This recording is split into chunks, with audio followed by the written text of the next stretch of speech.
Abduções, avistamentos, contatos imediatos.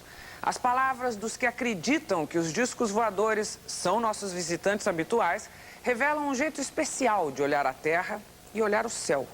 A repórter Marilu Torres conviveu com os ufólogos para nos contar quem são eles e por que decidiram dedicar sua vida aos extraterrestres.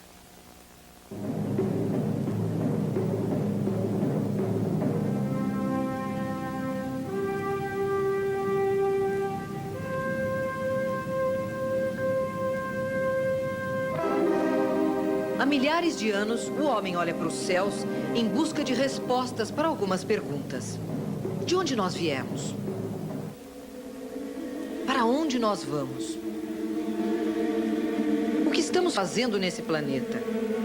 Alguns olham para cima e veem apenas o Sol, a Lua e as estrelas. Outros veem muito mais. Eu me surpreendi com uma coisa fantástica, faraônica, indescritível. Quem são essas pessoas que encontram tempo, espaço e motivação para esquadrinhar os céus em noites de vigília buscando um sinal de outros mundos? Eu fazia uma ideia de extraterrestres muito diferentes da gente.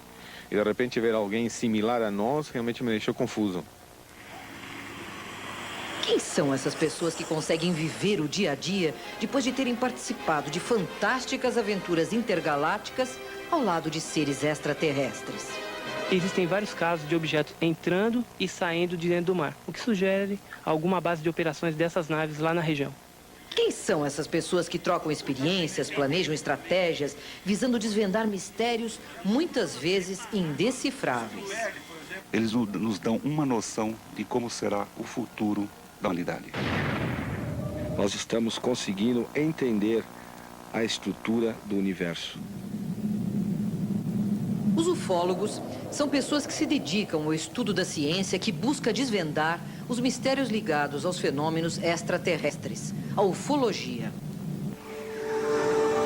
Em Águas da Prata, interior de São Paulo, o 5º Simpósio de Ufologia reúne estudiosos do assunto de todas as partes do Brasil.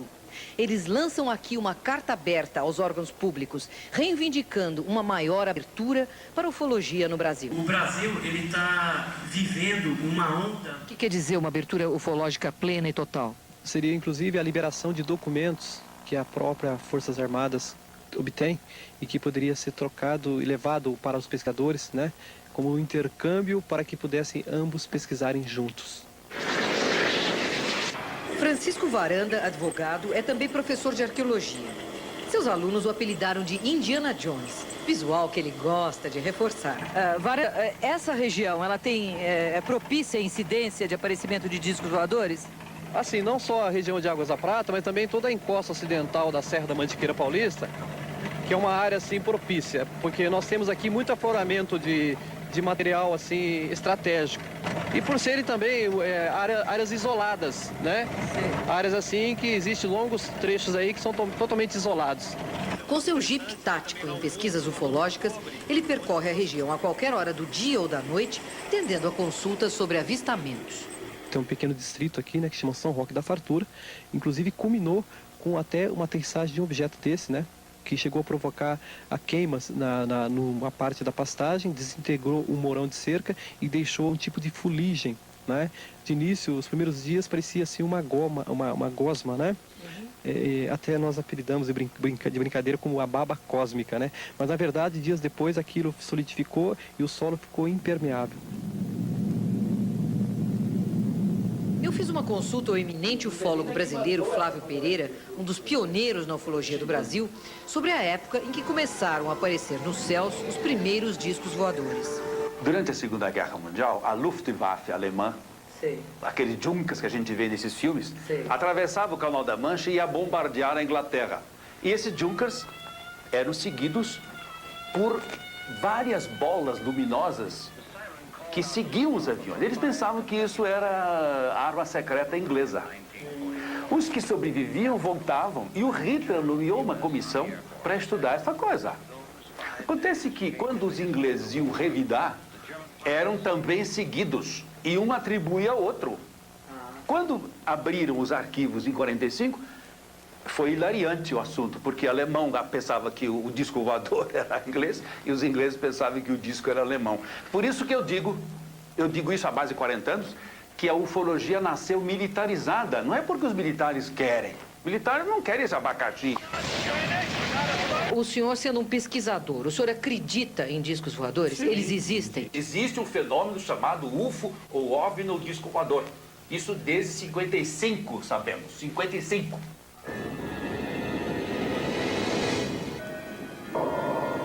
Pesquisas realizadas nos Estados Unidos revelam que 4 milhões de americanos acreditam ter visto pelo menos uma vez discos voadores. No Brasil, estatisticamente falando, 35% da população brasileira acredita em fenômenos extraterrestres. Disco voador? Acredito. Acredito. Não. Sei lá, eu nunca vi. Eu acho escareta. Você acredita em disco voador? Acho que sim. Por quê? Porque não é possível que só nós estamos no mundo. Eu acredito. Porque eu acho que é pretensão a gente achar que só tem vida nesse planeta. Eu acho que tem vida em outros lugares, coisas que a gente não vê que existem. Claudeir Covo consegue dividir seu tempo entre a engenharia, sua profissão, e a ufologia, sua paixão.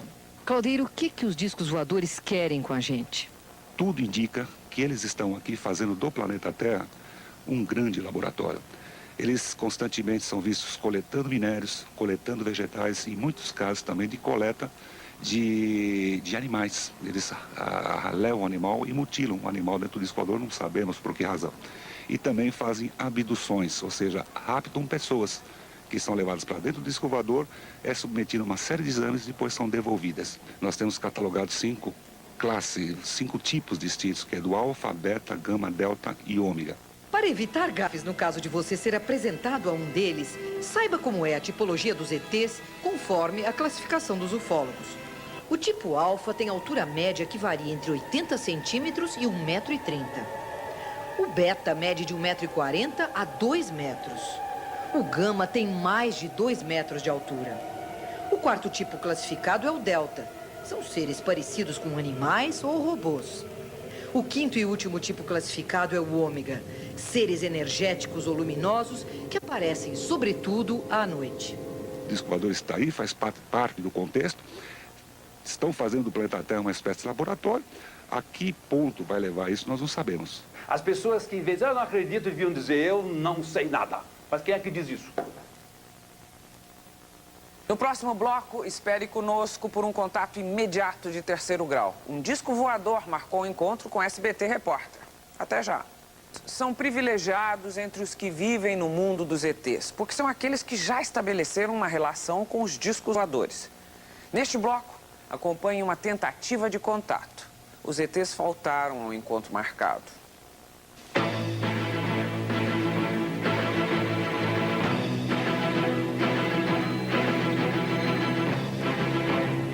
Marcas inexplicáveis no solo.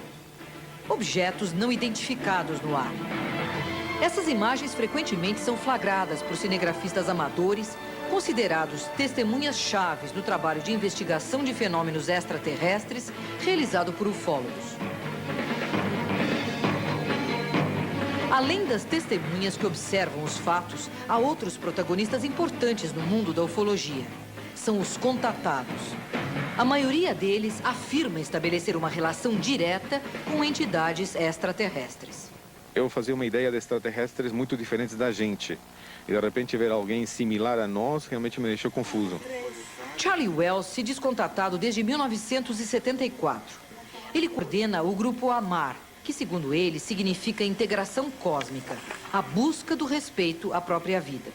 E o que eles querem é alertar a nossa espécie de que não somente nós não estamos sós, mas o que nós estamos desenvolvendo como tecnologia e sociedade pode vir a incomodar outras espécies, outras culturas que se encontram morando próximos da gente. Foi ele quem pessoalmente me convidou para participar de uma vigília, uma tentativa de avistamento. O encontro marcado na Via Anhanguera tinha todos os ingredientes de uma aventura. Só soubemos o local exato depois de percorrer mais de 1 hora seguindo outros carros. São 8 horas da noite e nós estamos na Serra do Japi, exatamente no lugar onde Charlie Wells marcou para a gente ter essa vigília. Por que você escolheu esse lugar, Charlie? Na verdade, não fui eu que escolhi o local.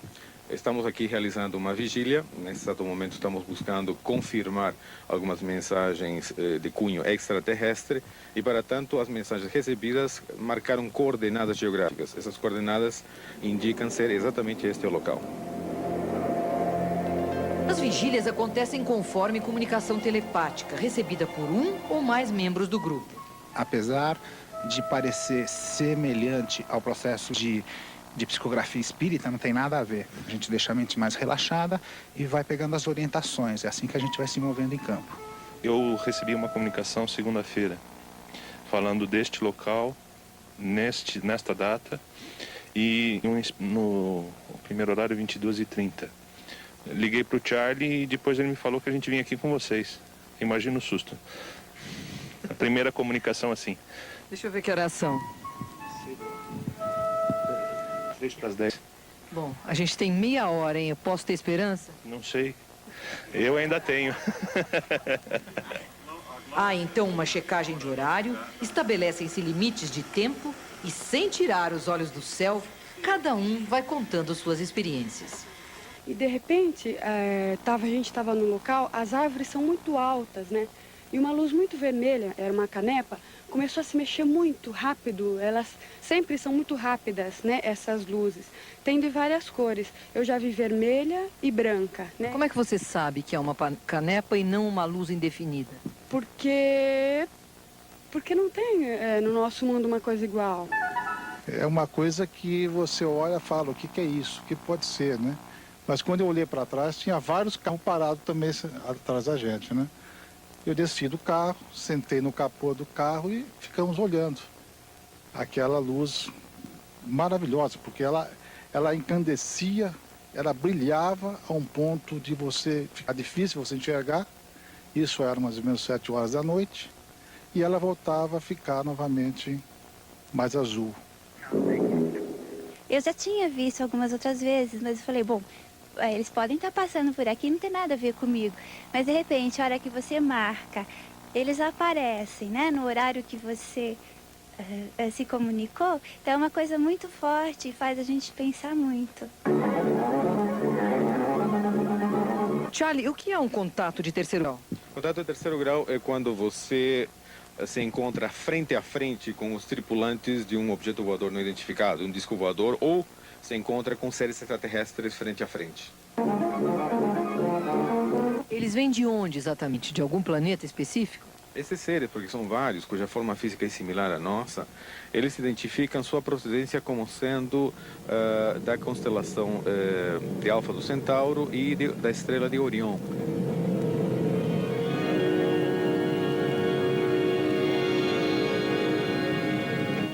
Bom, passaram-se 4 horas e meia aqui no pico da Serra do Japi. A nossa bateria de iluminação terminou. Nós terminamos a noite aqui com as luzes dos faróis ligados. Nós tínhamos 2 horários previstos contatados, às 10h30 da noite, e demos um prazo de mais 2 horas até 00:30. Não aconteceu nada. E daí, Charlie? Eles não quiseram nada conosco?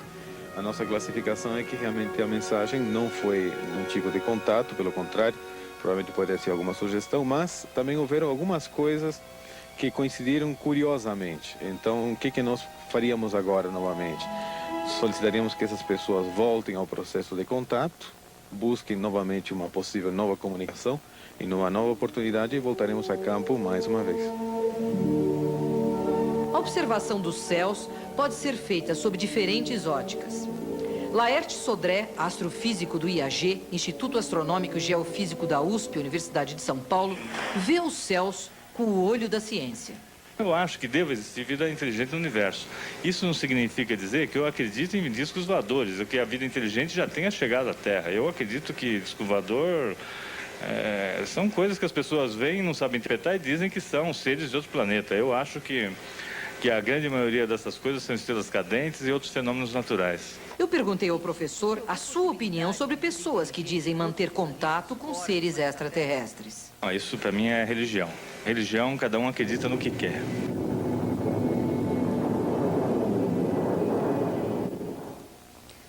Depois do intervalo, conheça um abduzido. Quer dizer, uma pessoa que foi sequestrada por um disco. Eu volto já. O caso da aparição do ET em Varginha é uma indicação de que o Brasil transformou-se num objeto de atenção do universo. Neste bloco, acompanhe uma nova visita a Varginha, 7 meses depois da aparição, e conheça a história de um abduzido, que é como se chamam os sequestrados pelos discos. Os ufólogos cansam de afirmar que a atuação dos UFOs é tão estranha quanto diversificada. Dentre os fenômenos relatados por testemunhas, os que mais impressionam são os casos de abdução, sequestro de seres humanos por alienígenas. Na hora eu tive o pensamento de que fosse até um ataque russo. Um dos casos clássicos de abdução no Brasil, reconhecido internacionalmente, é o de Geraldo Simão Bichara.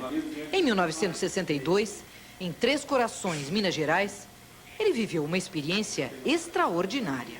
Precisamente às 0h03, pairou sobre mim, após ter havido um blackout na cidade de Três Corações inteirinho, pairou sobre mim, nessa localidade, uma espécie de um holofote muito grande, uma luz azul, muito clarinha, e tinha uma circunferência de uns 12 metros, onde eu fiquei paralisado.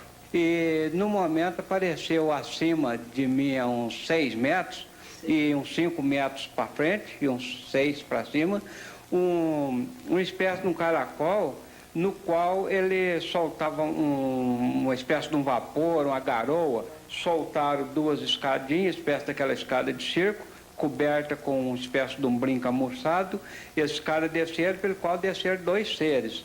Esse primeiro ser chegou, me colocou a mão com a luva, a mão morna, colocou no meu antebraço, nessa parte aqui assim, e logo que ele bateu a mão, que ele pôs a mão assim, a gente ficou um pouco flutuando dentro daquela luminosidade.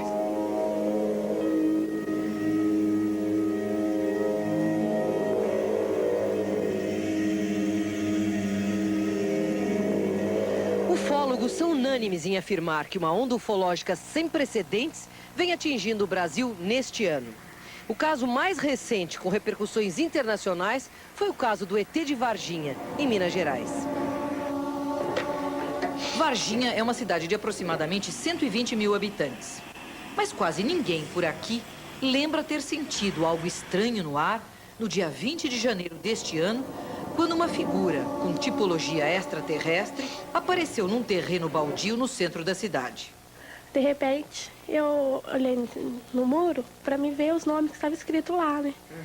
Aí, na hora que eu olhei tudo, assim, que eu olhei para baixo, aí eu vi uma criatura agachada.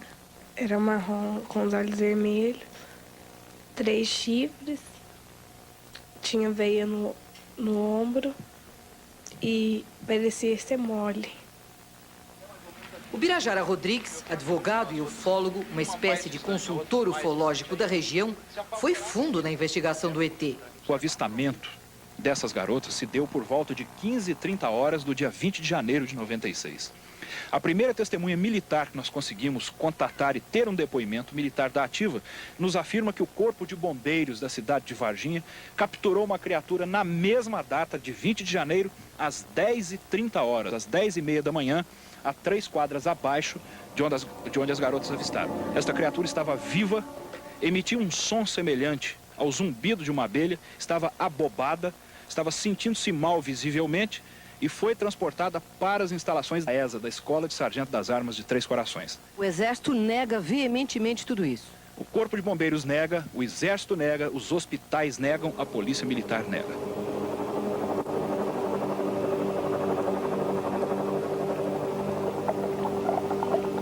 O objeto é um troço fumaçado, né? Bem fumaçado. Sim. Passando por cima do pasto aqui. Eu conversei também com pessoas que dizem ter presenciado naquela ocasião fatos muito estranhos na cidade. Eu tô na sala assistindo televisão quando os gados fez barulho, né? De lá pra cá. Daí eu saí, olhei e avistei de lá o objeto que vinha, né? Direção pra cá. Tá voando, fiquei olhando, né? E chamei ele, né, o Eurico. Então, com o objeto passando aqui, eles levantaram da estrada aqui e disparou tudo no pasto aí. Ah, é? Ah, arrebentou tudo. Tinha umas tábuas aqui, passou por cima das tábuas. No outro dia amanheceu um bezerro machucado, cascadeira machucada, da correria aqui, né? Aí nós avistamos um objeto passando aqui. 3 meses depois da ocorrência desses fatos em Varginha, Dona Terezinha, uma dona de casa de 67 anos, avistou um ser muito estranho num restaurante dentro do bosque do Jardim Zoológico da cidade. Como foi isso, Dona Terezinha? Quando eu olhei do meu lado esquerdo, eu vi uma criatura diferente, uma coisa diferente, com os olhos vermelhos muito grandes, a boca rasgada. Ele era marrom escuro, tinha um certo brilho no corpo. Eu vi do pescoço para cima só. A Dona Terezinha viu o ET aqui nas imediações do zoológico. A senhora notou alguma diferença entre os animais nessa época? Eu perdi anta, jaguatiricas, capivaras, araras, e com morte, assim, absolutamente sem laudo técnico. Todo ufólogo, todo interessado em ufologia sabe que este processo de abafamento, de acobertamento, existe há cerca de 50 anos. Aqui não foi diferente.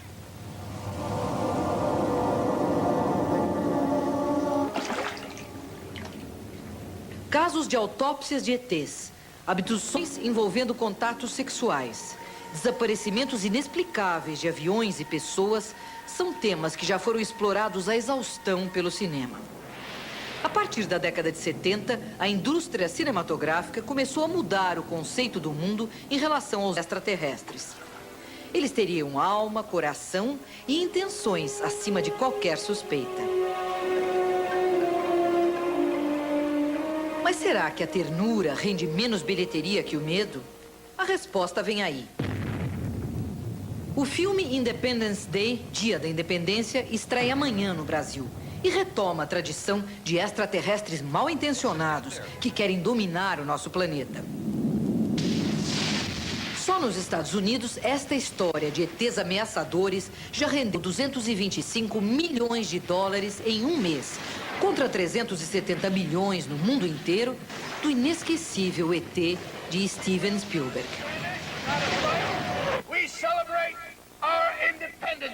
Nesta semana, a fantasia do cinema parece ter entrado nos telejornais. A NASA prepara a missão de um robô a Marte para tentar comprovar a teoria de que existiu vida naquele planeta. Os detalhes da descoberta... Mesmo que isso se comprove, há uma distância enorme entre um micro-organismo, como o encontrado na rocha marciana, e uma inteligência superior, mais desenvolvida do que nós, capaz de transpor bilhões de anos-luz para visitar nosso pequeno planeta na periferia da Via Láctea. Acreditar ou não acreditar é questão de cada um. Agora, que caçar discos voadores é um jeito de tornar a vida bem mais divertida, isso é. Boa noite e até a semana que vem.